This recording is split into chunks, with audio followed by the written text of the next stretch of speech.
In episode 144, we began this discussion with the early to mid-Renaissance period. And now, we continue our discussion with the late Renaissance, some of its composers, and the techniques they used in crafting this fine music. You're listening to Music Student 101. And now, your hosts, Jeremy Burns and Matthew Scott Phillips.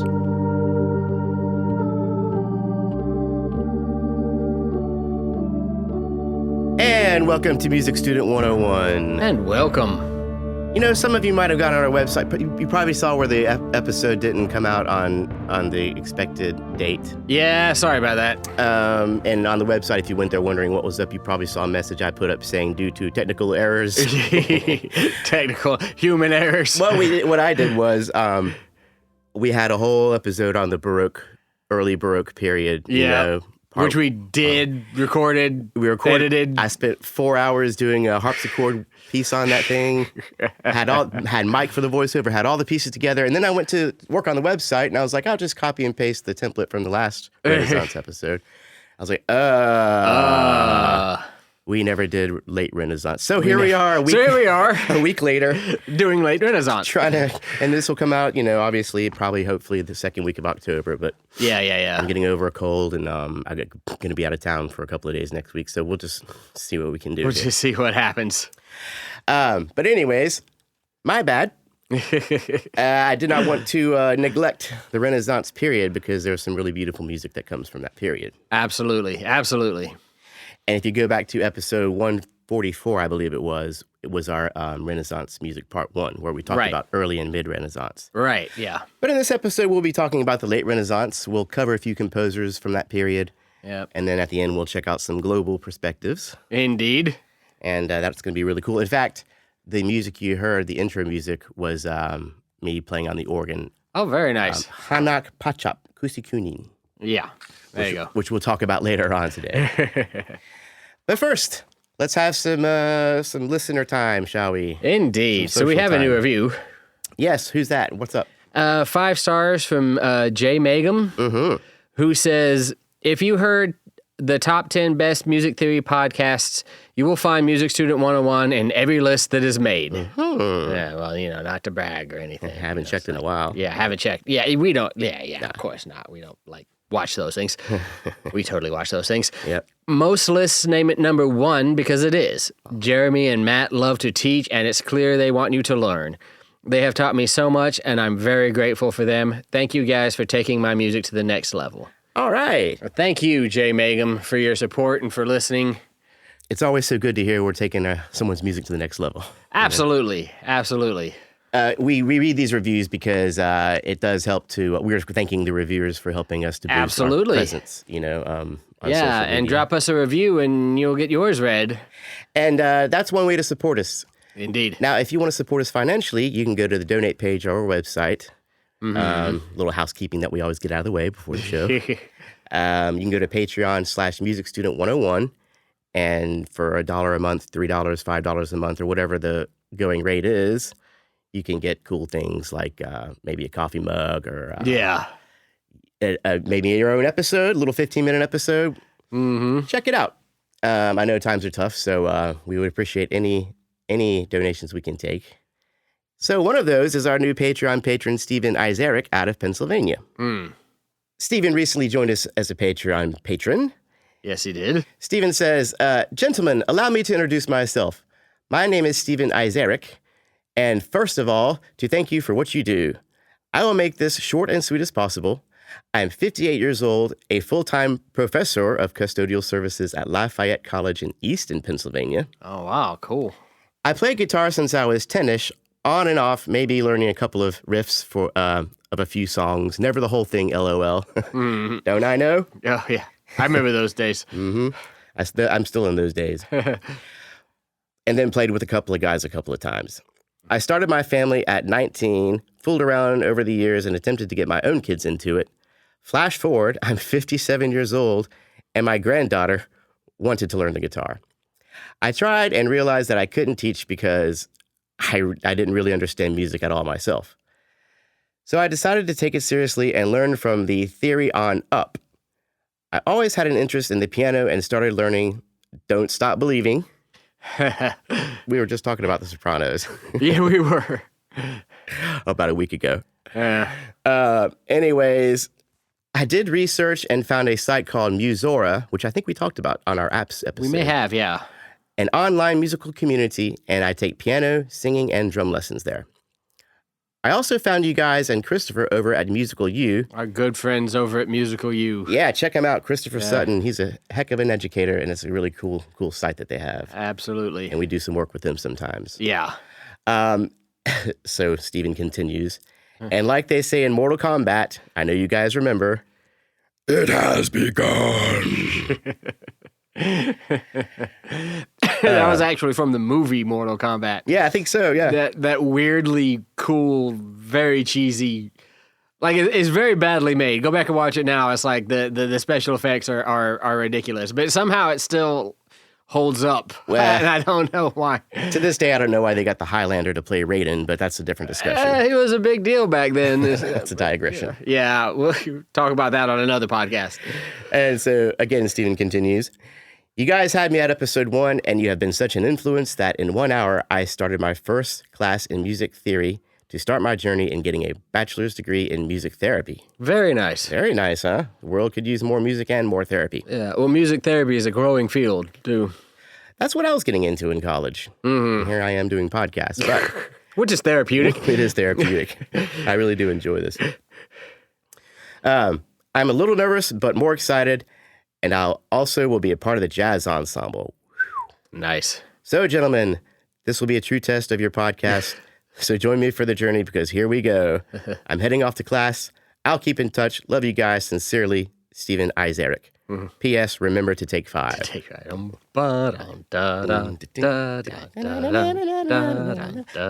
Steven sent me a cool video of him playing that on YouTube.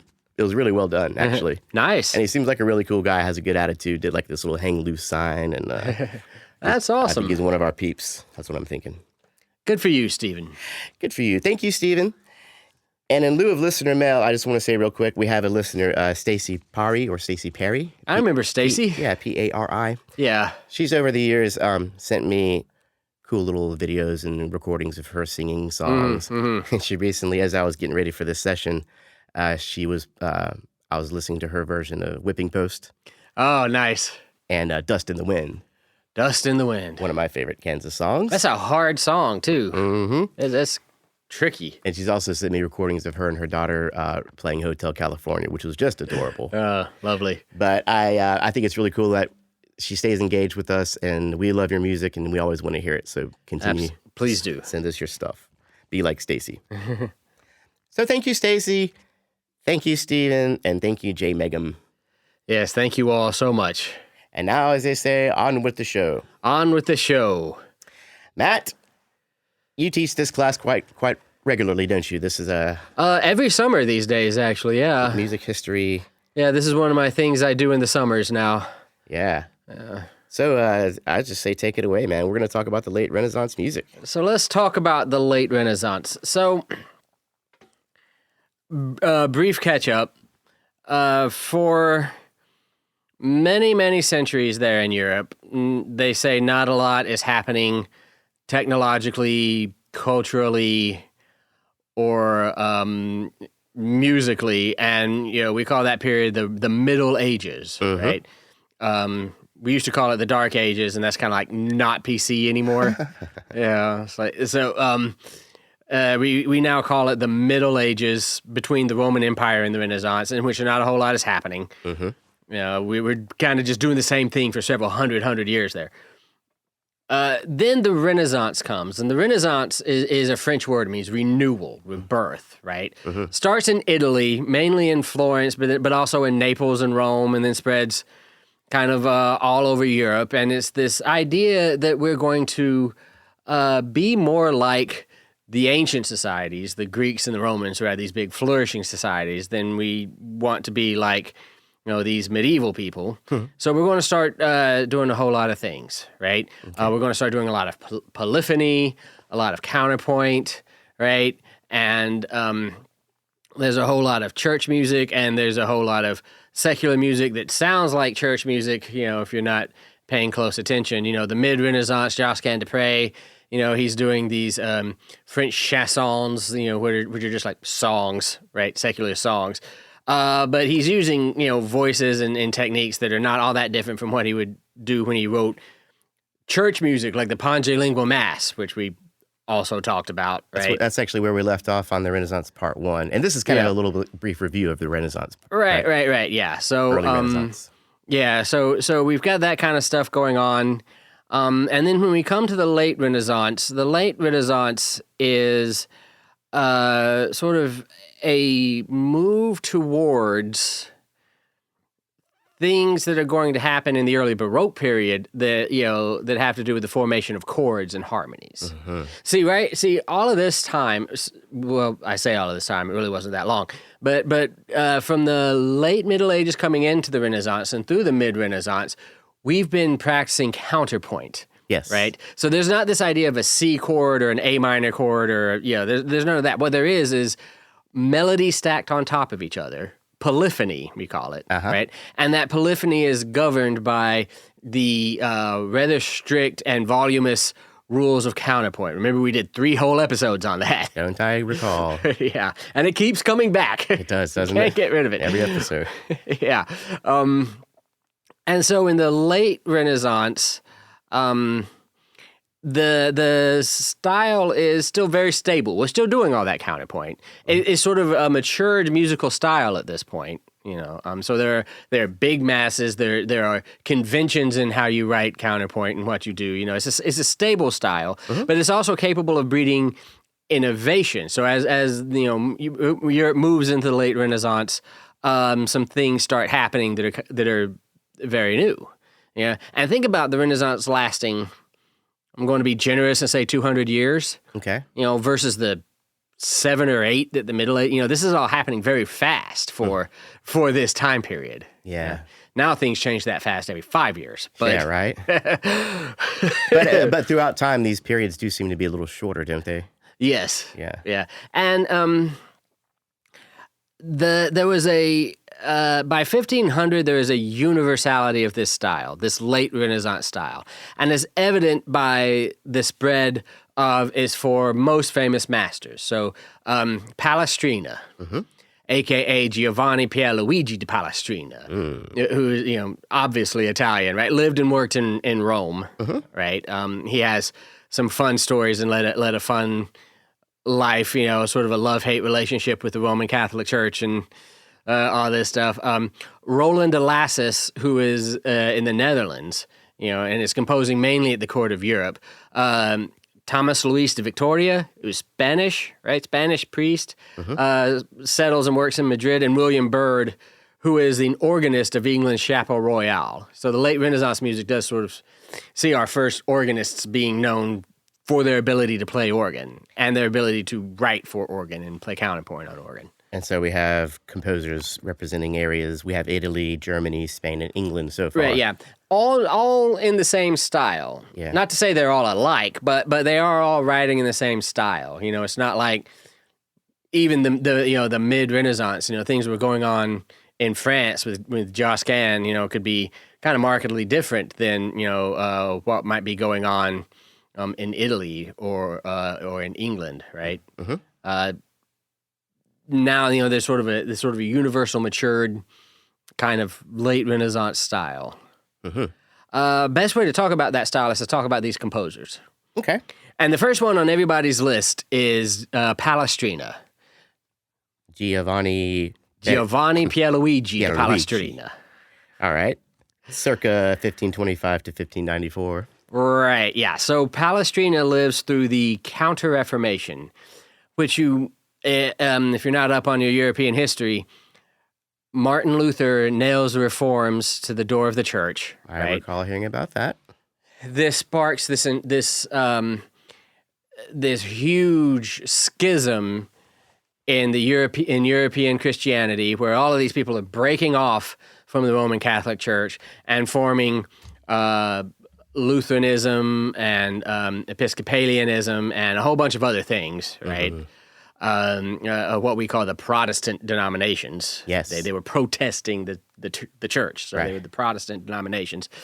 The Counter-Reformation is the Roman Catholic Church response, which meant everybody, like the church really clamped down, really doubled down on some of their belief systems and some of the things that they thought, distinguished them from the Protestant Reformation. It really kind of went old school. I was like, where's the logic in that? It's like, you don't like what we do? Now we're going to do it times more. 2. Yeah, well, I mean, we see this logic in this day and age sometimes. Yeah, but, I guess so. That was the logic. Is they decided, the people who decided to remain in the Roman Catholic Church just decided to go all out. Part of what they did was really kind of come down on music. Mm-hmm. So, we talked in the mid-Renaissance about imitation masses and, 4-voice motets and things like this sort of secular music. Mm-hmm. These things had gotten to the point to where, they could be secular songs and the middle line of the counterpoint lines would be singing, a drinking song. Oh, yeah. Or a song making fun of the Pope or something like that, right? He'll never hear it. Yeah. So that stuff's out. Mm-hmm. That stuff's out. I guess he did hear it. Yeah, they did hear it. It's like, we're tired of this stuff, right? Mm-hmm. We are tired also of not being able to hear the words in all this thick polyphony. Mm-hmm. All these big counterpoint, multiple voices, things going back and forth. We don't like that anymore. We want to be able to hear the sacred text, right? So there's a Council of... This is one of the most famous stories in music history. All right. The Council of Trent happens. The Council of Trent. Now, you hear music historians talk about this. They think the whole of Catholicism gathered to talk about what they're going to do about music. Mm-hmm. There were much more important things on the table, right, in dealing with the Reformation in general. But one of the things on the table was, what are we going to allow musically in mass and in churches, right? Some of this stuff making fun of the Pope and drinking, some of this stuff has got to go, right? Yeah, get out of hand. Nobody really knows if this story is true or not, but they were going to basically ban polyphony from the church, according to the story. Yeah. Knock us all the way back to Gregorian chant, right? Yeah. Monophonic, one line of music. When Palestrina stands up and says to the Pope himself that he can write music in which the sacred words can be heard very, very clearly, that is still contrapuntal and still polyphonic and still interesting, good music, but I promise you will still be able to understand the words. Okay. And so the Pope said, all right, you're on, let's see you do this. And he comes back with the Pope Marcellus Mass. Okay. This Mass that we're about to... It is a Mass, so... same as in the Middle Ages, right? Kyrie, Credo, Sanctus, Agnus Dei. What am I missing? The Gloria. Gloria, yeah. Yeah, so Kyrie, Gloria, Credo, Sanctus, and Agnus Dei. Those 5 parts that we've talked about this before. Mm-hmm. But you can clearly understand the text for every single one of these. Okay. According to legend. Like I said, nobody really knows if this story is true. But if it is true, this is how Palestrina saved the church from going back to the Middle Ages. And indeed saved all of us, because out of polyphony grew homophony, grew chords, grew, and we might not have the music we have today had he not what happened convinced the Pope if that went through with the Pope, you think we'd actually be like in the classical era right now or something like that? Oh, or who the knows? Romantic era, Who knows? We'd have probably gone down an entirely different track altogether. Yeah, it's impossible to speculate, I think. Let's hope that story's true. Anyway, which doesn't keep me from speculating, Never does, never will. Me neither. We might have developed a system that sounded something more akin to, the Near Eastern music, the music of India or the Middle East or the Maghreb region. We might have developed something that was more akin to that than the Western harmony system. Okay, wouldn't that be cool? Yeah, who knows? One other thing, Palestrina did compose some secular pieces. But being that he was a composer for the church, he had to stop during the Counter-Reformation, and then he later apologized for being so youthful and willful and silly as to write music that was not religious. Okay. Funny, that Counter-Reformation for you. So, the Pope Marcellus Mass. We can listen to the Gloria, Okay. which is one of those 5 movements of the ordinary Mass, the things that get sung at every single Catholic Mass. To this day, you can walk into a Catholic church and hear the Gloria be sung. Oh, I remember it well. Yeah, oh yeah. Here in Birmingham, we have a place called St. Paul's Cathedral, and a lot of their masses, especially around Christmas time, they do these Latin masses sometimes, and they'll sing a lot of stuff in Latin. Yeah, and it's very, very joyous, the Gloria, usually, especially around Christmas time. Glory to God. Yeah, they tamp down the joyousness during Lent, but, otherwise it's very joyous. Some things that Palestrina did in his Pope Marcellus Mass that are both stylistic of the late Renaissance and sort of forward-looking. So there is more homophony. Okay. This Mass showed how the style changed in the late Renaissance. Palestrina uses more lines that can you can look at them and almost see the chords come out, right? Because so the lines aren't moving so independently of each other. They're kind of moving together a lot, right? Yeah. And for large sections. And this is where you get, okay, well, if you're going to do that, C, E, and G are 3 notes that go well together, right? A flat, C, and E flat, 3 notes that are going to go well together. So, keep that in mind. And out of this will be born chords eventually. Yes. Right? We'll call them as such eventually. Yes. We also notice that the richness of the harmony is of major importance. Vocal sonority is of major importance. This is a 6-voice choir that alternates between one choral group and another. The whole choir only sings on one word, suspice. Wow. Yeah. So we're playing with textures, right? Everybody's not just singing the same independent line all the time. We're playing with textures back and forth. Josquin had actually done that before him in French, but he had done that in secular music. So, right? Yeah. He did it in sacred music too. I'm just being silly. These sonorities, create these rich, shifting tone colors, creating the spiritual aura. The late Renaissance Palestrina is very concerned with affect. But notice that the words are always very, very clear. If you speak Latin, they will be very, very clear. But if you don't, pretend you speak Latin and notice how you can hear the words. So I got a quick question for you. Yes. You said rich tone colors. When I think tone colors, I think chromaticism. But to be clear, this is kind of pre-chromaticism? Or is that another thing that they did a little bit of? But this is kind of pre-chromaticism. Yeah, there are some very, very strict exceptions, but any kind of chromaticism is still considered an accident, which is why we still call them accidentals, sharps or flats. Right. Right. This is largely diatonic, and it's largely still modal. We don't have keys yet, so we're singing in what are the old church modes, which, minus a few limitations, are essentially, Dorian, Phrygian, Lydian, Mixolydian, Aeolian. Yeah. A little more Mixolydian than Ionian, a little more Dorian than Aeolian. Yeah. They share equal weight, at least. More Phrygian, probably, than in some of the following periods. Yeah. Well, you remember the Phrygian mode in the Pange Lingua Mass from Josquin. Oh, yeah. Yeah. Good stuff.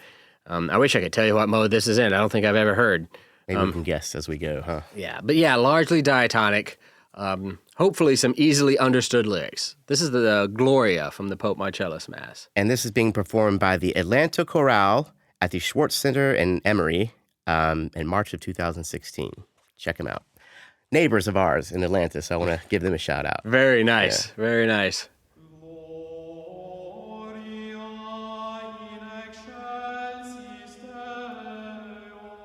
Very easily understand the words, right? Gloria in excelsis Deo.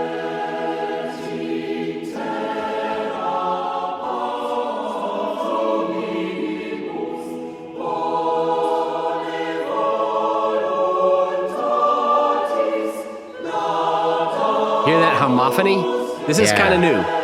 Very lush. Yeah. Is that the other choir popping in? Yeah.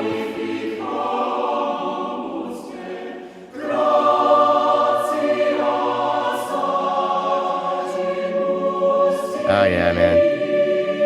You're going to find a lot of these are just so beautiful, Matt and I don't want to talk over them. Right, yeah. But we kind of We're supposed to talk over it, yeah. So we're hearing definitely some rich tone colors here. Absolutely. And like I said, if you speak Latin, those words are clearly audible, right? Yeah. Also, it's in a big auditorium, so there's going to be some reverb swallowing up some of the words a little bit. Yeah, but, absolutely, yeah. The actually written music is very, very clear. The syllables move pretty slowly. Yeah. Right, and there's a lot of homophony in that one. There's more clear polyphony, clear counterpoint, and other movements of the mass.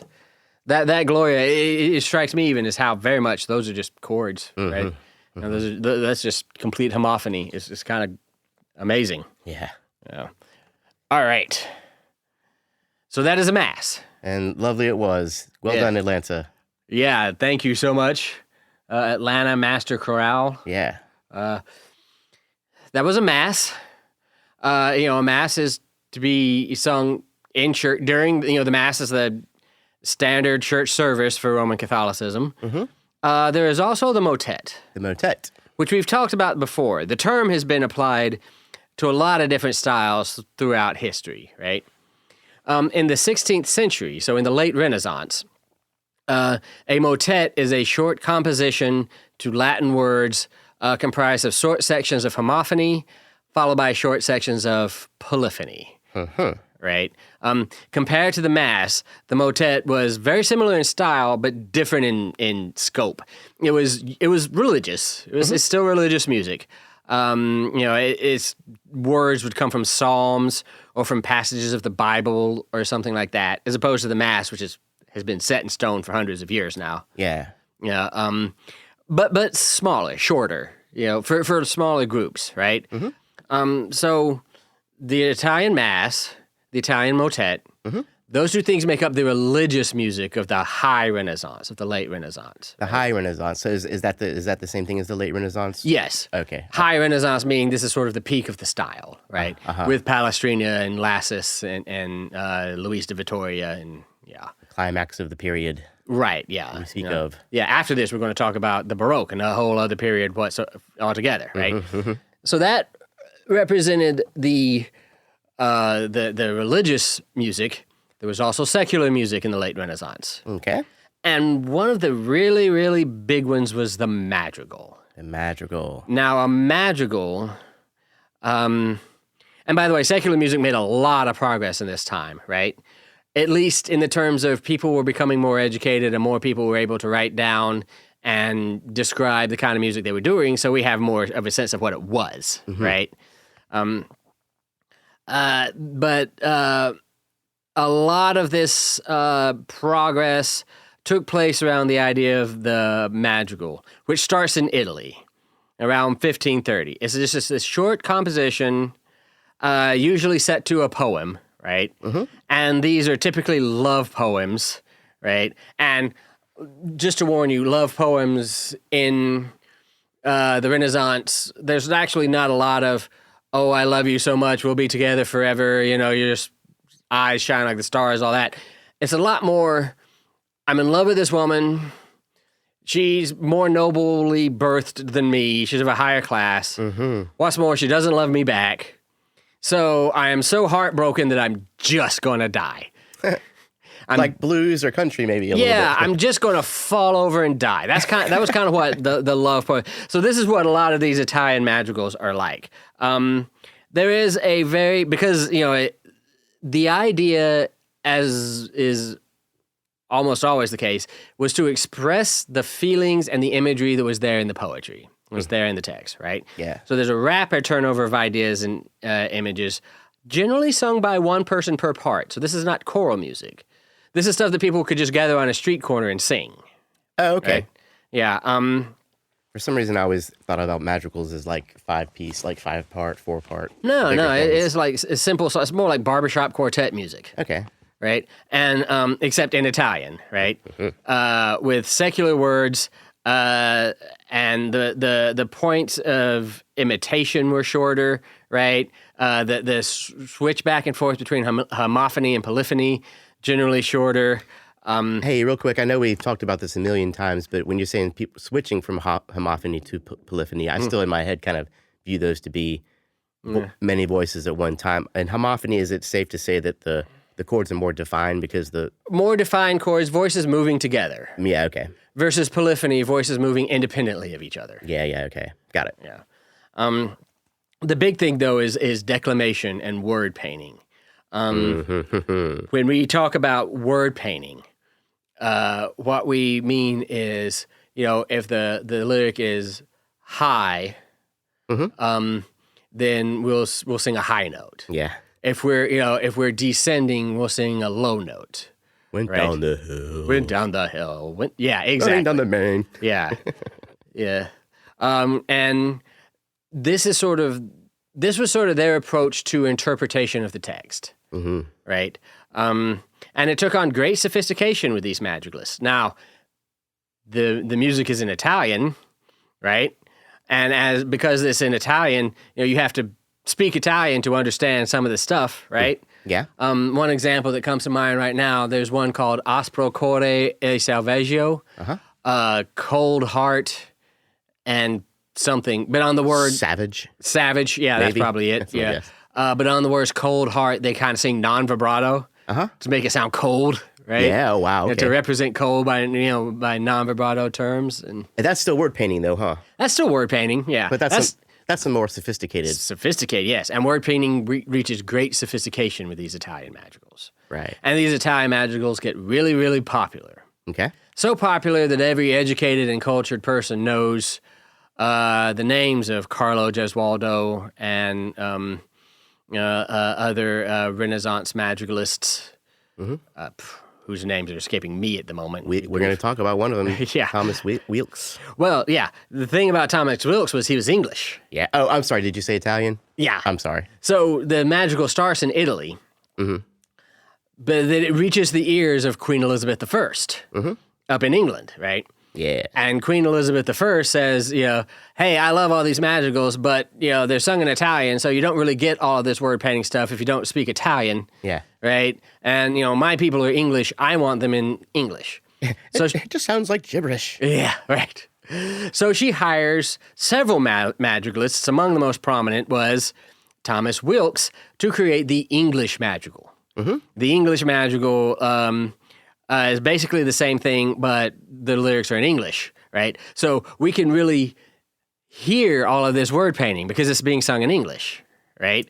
And a lot of them were, the Italians are just too difficult to translate. So, Wilkes is just going to write whole new ones, right? Using English poems, right? And he's going to be sure to praise Queen Elizabeth, every chance he gets. Of course. Right? Of course, that's a great way to keep your head.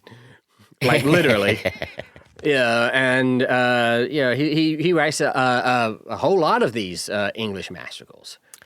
And if anyone's curious, looking it up, the Latin word is for matricale, of the mother, or relating to a womb or riverbed. Oh, that's interesting. Isn't that interesting? Yeah. Yeah. But that's the Latin or Italian. I wonder why they called it that. Of the. Probably having to do with the Mother of God. Well, no, it wouldn't be religious. It might be like songs you heard growing up or something. Yeah, yes. You never know. Renaissance Italian is a strange language. Trust me. Yeah.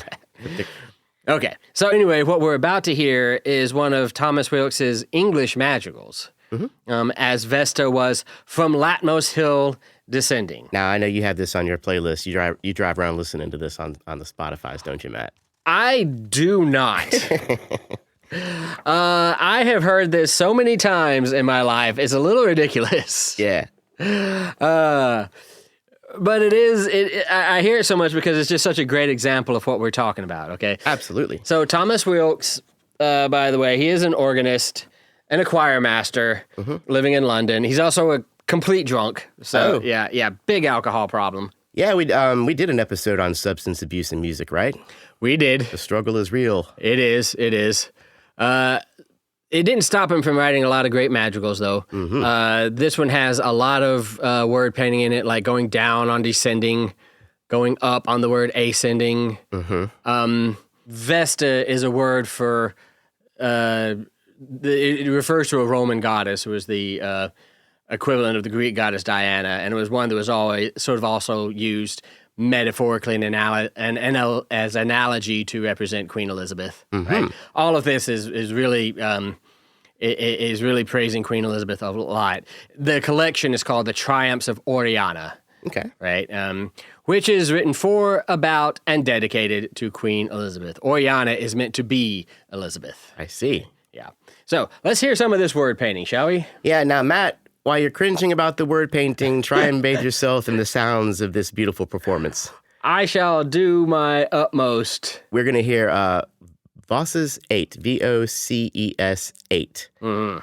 So maybe voces being plural for voz, meaning voices in Spanish and Portuguese. I'm gathering it's an octet because this is a performance of 6 people, but in the video, there's 2 people sitting down, very nicely dressed, not participating. It's also a fun performance to watch. They're all characters, and it's really entertaining. So check out some of the stuff they're doing while they're performing. They do little gestures and stuff like that. Yeah. Very cute, very cute. So this is Voces 8 performing As Vesta Was From Latmos Hill Descending, recorded in London, March of 2020, right before the COVID pandemic. Oh, wow. Yeah.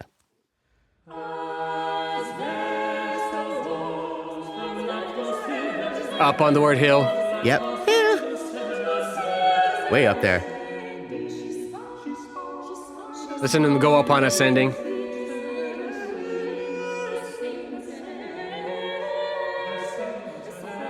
All that ornamentation, Yeah, oh, yeah. all that melisma. Yep.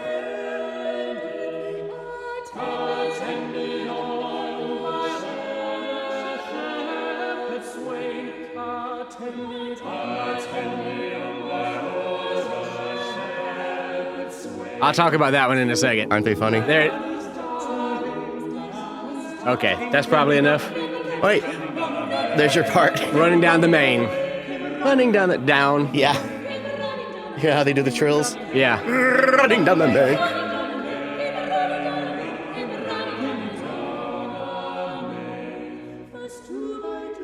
Two voices on 2x2. 3 voices on 3x3. Everybody on Everybody together. together.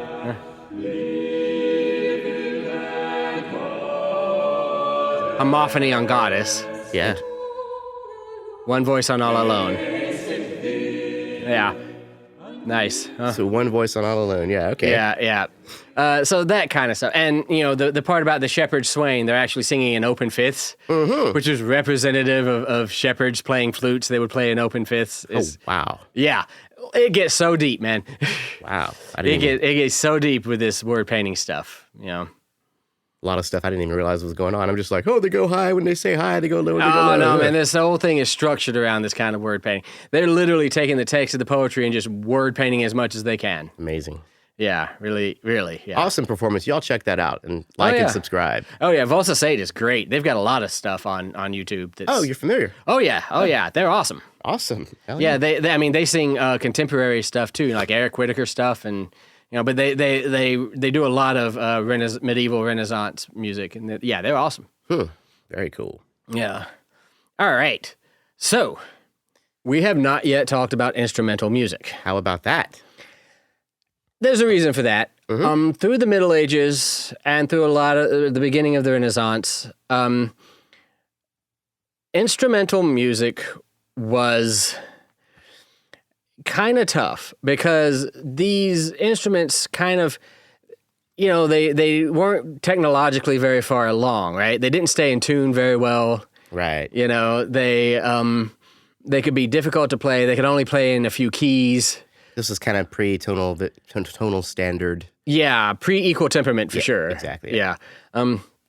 So they really couldn't do much. The most you would have is like, you know, if you had a 4-voice madrigal, for example, and, you know, your tenor was out sick, you know, maybe somebody would bring in an oboe and play his part on that, right? Right on. It was still, vocal music was the deal.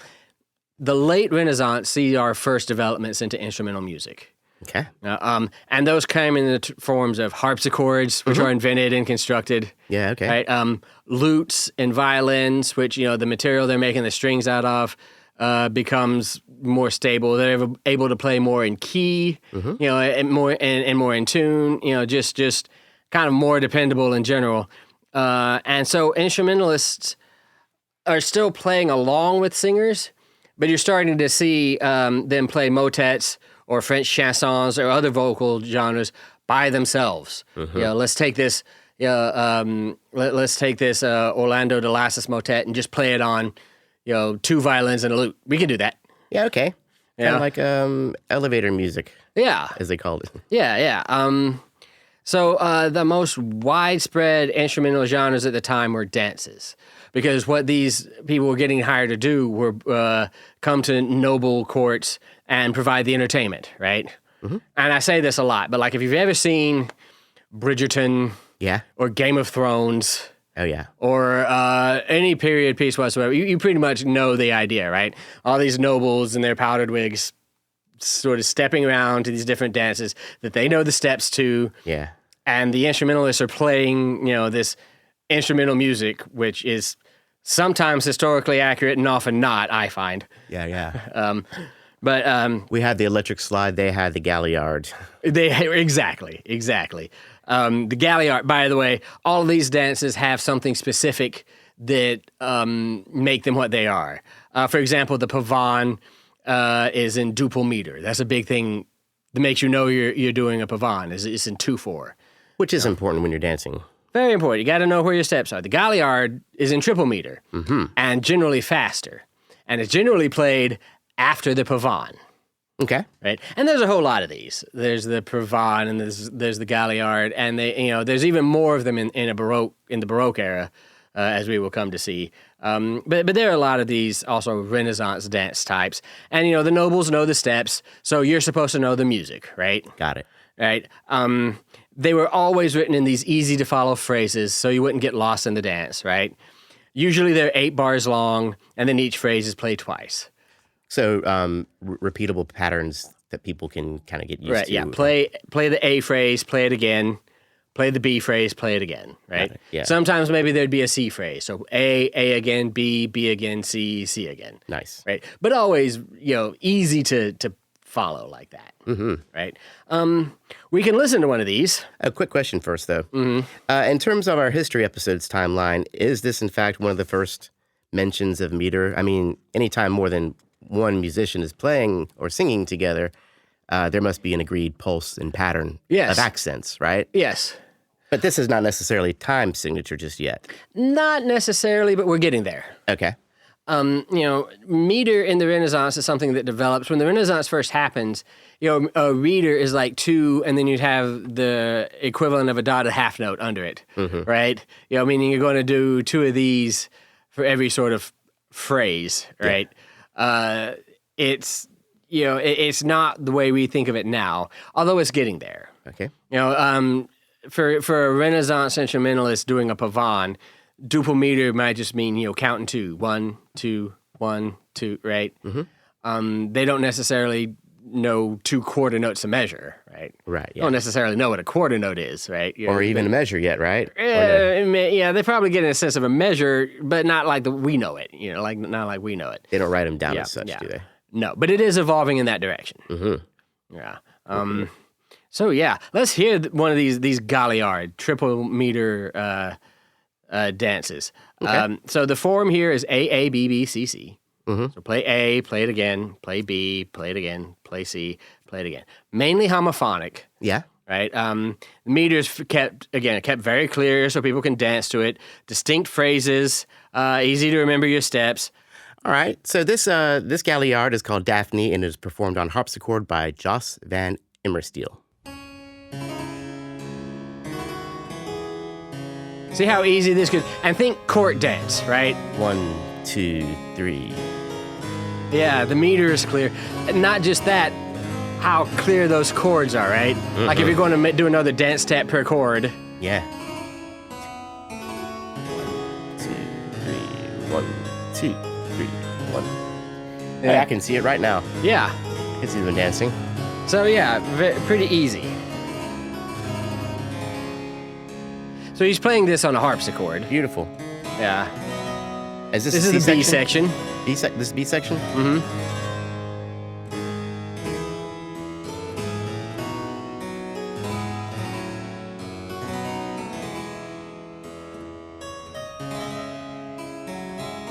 be repeated. Yep. Ooh, some trills there.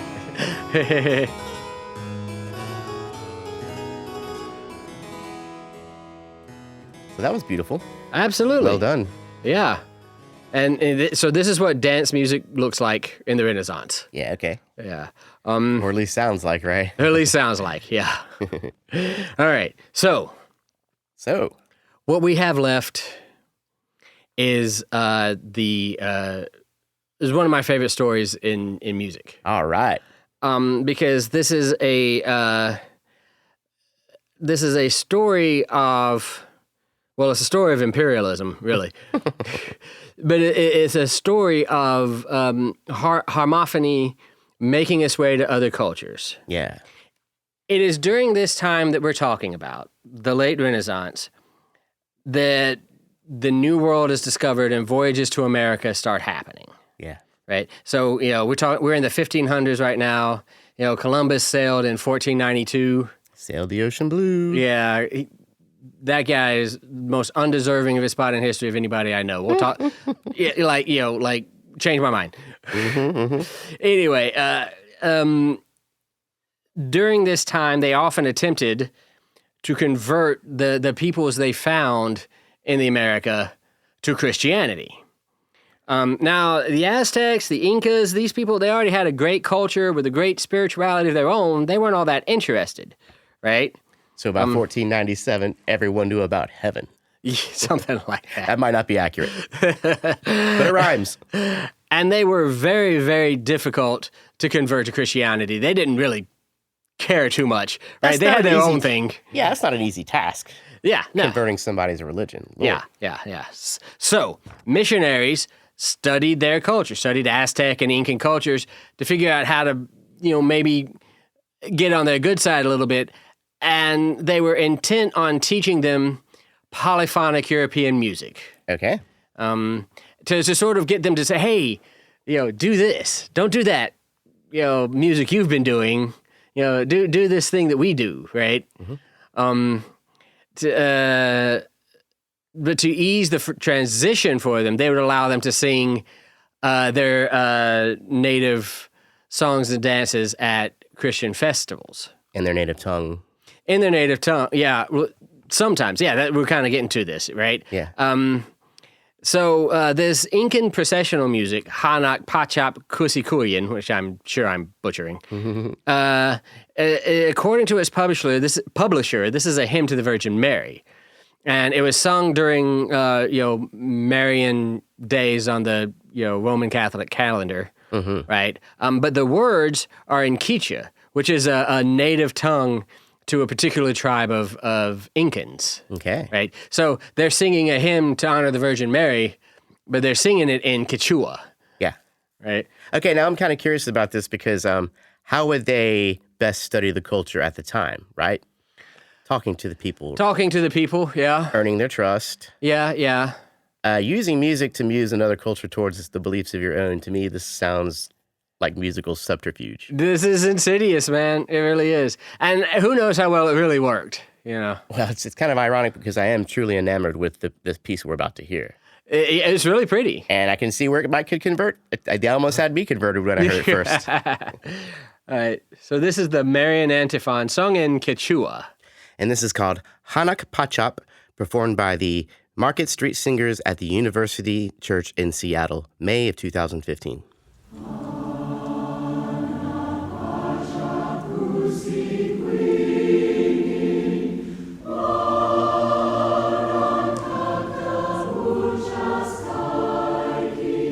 Woo!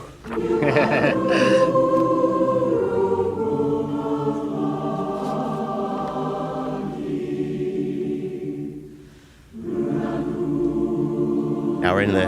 very homophonic. Yeah, nice little mood change. Like maybe they dropped the third or something. Yeah. Fairly early example of that kind of technique.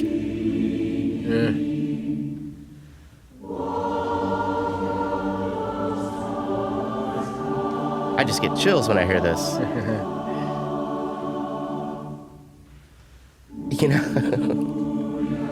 You know when people listen to classical music and they have their eyes closed Yeah. and their mouths look kind of like downturned and they're conducting with their hands? Yeah. That's the way I feel like doing when I hear this. Yeah, it's a beautiful piece for sure. So beautiful. Unbelievable. Yeah. Sung in a Native American language, but with clear homophonic from European textures. And this time around by the Market Street Singers in Seattle, based out of Seattle. Yeah. Oh, man, I can't believe it. This really is one of my favorite pieces of music. I'm glad you like it. It really is. It's one of I think it's one of the most interesting stories in European music history. Yeah, the story kind of makes it a little weird. Yeah, the story it does, but there you go. So a little global perspective, and this is also Europe trying to reach out and go to places they have not influenced yet. And make them much more European. And make them much more European. Which is not something that people get behind a lot today, for sure. Yep. I would have loved to have seen South American music influence Europe a little bit more from these. No kidding. But that's not exactly what happened. So. A fun fact also, I've looked through like about 50 of these recordings to find a good one, I mean, they're all good, but a lot of them have drums in them. Like, doom, doom, doom. They have someone on a drum. Yeah. So if that was the initial intent also to include their instruments, that would be interesting as well. Yeah. Or if that just became after the fact. That might have been an after the fact thing, put drums for sure. Because it's... Yeah. I mean, the story is definitely controversial when you look at it from today, because to me it is anyway, because you had these Europeans who are basically trying to enforce their musical culture on someone else, right? And are allowing them to sing it in their native language. Absolutely, yeah. But there you go. History is not always particularly pleasant, and we did get this beautiful piece of music out of it. We sure did. We sure did. That continues to be performed. Oh yeah. Well, I mean, I think that's kind of as far as we've gotten for this. That pretty much. That's a pretty good overview of the late Renaissance. And thusly. And thusly. The Renaissance. The Renaissance. Yeah. Shall we review, quick recap what we did? Quick recap. So in the late Renaissance, we have religious music, like Giovanni Pierluigi da Palestrina, whose Pope Marcellus Mass includes homophony, easily understood sacred text, right? Rich tone colors, lush vocal sonorities. It's kind of pretty music. It's the beginning of sort of the pretty music, but kind of that we think of today. Kind of a response to the Council of Trent. Kind of a response to the Counter-Reformation. Well, to the Council of Trent, and that whole famous story. Don't ban polyphonic music from the church. I can fix it. Right? Yeah. And then we have the motet, which is just composition to Latin words, usually words from the Bible, one of the Psalms or something like that. Right? There was sung, usually one person apart. Right? And then we have the Italian madrigal, which is secular music, not religious music, set to Italian love poetry, using a whole lot of word painting, right? Sort of trying to musically depict and describe the imagery of the text. That idea makes its way to England, and we have the English madrigal, as Vesta was from Latmos Hill descending, right? Which has all the word painting in the world. That English poem, every line of it, is sort of try to express musically what's going on, singing high on a high note or singing running down the main by running down the scale. There you go. Yeah, that's the idea. And then there was the earliest developments of instrumental music, and it was generally dances. So instrumental music is coming to its own in that these instrumentalists will play together without the use of words and perform, these pieces of music that were basically dances for nobles to dance to at court, right? Like the pavane and the galliard, one's in 2, one's in 3, right? And this is the beginning of our, sort of instrumental music. Yeah, and also kind of the establishment or the beginning of the birth of the meter that we know today, right? The meter Something system. like that. Yeah, something like that. An organized pattern people can perform to and dance to at the same time and all be on the same page, so to Right. speak. Yeah. And meanwhile, we are sailing to the Americas. Mm-hmm. To impose our culture over there, and we do so with Hanak Pacham Kusikurunyan, a Marian hymn, meaning a hymn to the Virgin Mary. Yes. But sung in Quechua, a native tongue of the Quichua people of the Incas. Actually, they lived in the mountains in the Andes. And if memory serves, the translation of the title is, I think, The Bliss of Heaven. Probably. Yeah. And so there you go. That is the late Renaissance. The late Renaissance. A beautiful thing. Yeah. Glad we didn't skip this episode. Glad we didn't skip this episode. And now we are free to actually talk, when we so choose, about the early Baroque. Before we get out of here, I also want to say that we do have listener compositions episode hopefully coming up.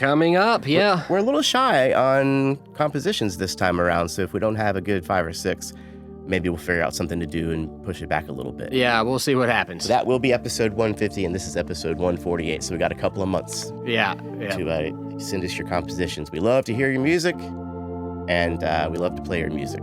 Yes, indeed. So we need more of it. Can't wait for that. It's my favorite thing. And also, we will set links on our website for all the mentioned performances, so please help us, help them, help us by liking, subscribing, and sharing. Indeed. Yeah. And we will see you next time. Yep, looking forward to it. Peace, love, and music. We hope you enjoyed this little journey through time. Next up in music history, the Baroque period. So, keep listening.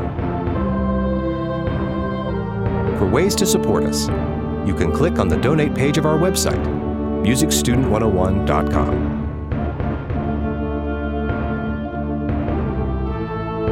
You can also like, subscribe, share, and leave reviews for us on your favorite podcatchers.